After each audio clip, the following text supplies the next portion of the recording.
This is the easiest egg fried rice recipe and it's better than takeout. If you love fried rice and looking for a simple yet flavorful recipe, this video is for you.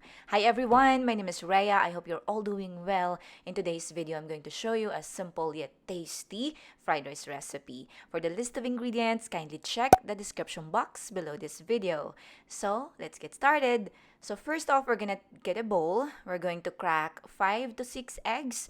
And then, ibibit lang natin ito thoroughly and then set it aside. Next, kuha tayo ng pan over medium-low heat. Mag-add tayo ng oil and butter. Butter is optional but nakaka-add siya ng flavor sa recipe na ito. And once the butter and oil kasi dalawa, di ba?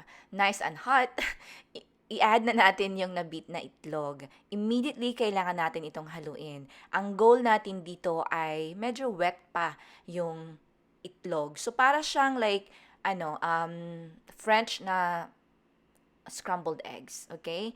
And then, i-transfer lang natin ito sa bowl and set aside. At ito yung texture na kailangan natin ma-achieve. Yan, medyo wet pa siya. Set aside muna natin yan kasi sa same na pan, mag-add tayo ng oil kasi gigisahin, lutuin natin dito yung garlic, chopped garlic. Yan. And again, over medium-low heat lang ito kasi yung garlic madaling masunog at hindi pleasant yung taste niya kapag sunog na garlic, ano? So, kapag ito ay medyo like golden brown na in color at nangamoy na, then it's time to add yung soy sauce. Sa soy sauce naman, niluluto ko ito directly sa pan kasi nakakadagdag flavor ito. But right away, kailangan nyo itong haluin. Dapat fast ang galawan natin dito para hindi talaga mag-evaporate yung water ng soy sauce. So, ginagawa ko to para din to sa color and flavor kasi nagbibigay talaga siya ng more flavor sa dish na nagiging savory talaga yung fried rice recipe na ito.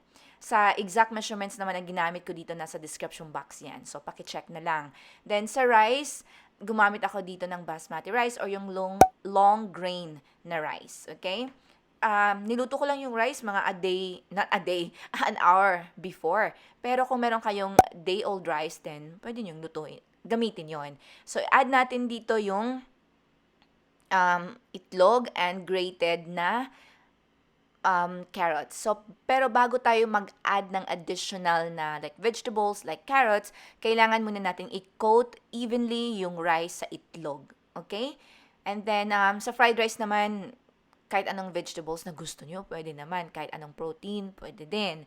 Nag-add din ako dito ng salt kasi ibang layer naman ng flavor yung binibigay ng asin. And, of course, freshly cracked na ground black pepper.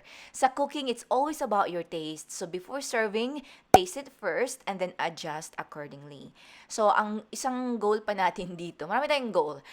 Kailangan ma-coat yung ma-coat yung rice ng itlog talaga. So, sa fried rice, kailangan na evenly talaga yung pag-coat ng itlog, yung pag-distribute kumbaga ng ingredients. So, kailangan nyo itong haluin. And for fried rice naman, kailangan naka-prep na rin yung lahat ng ingredients na gagamitin, ano?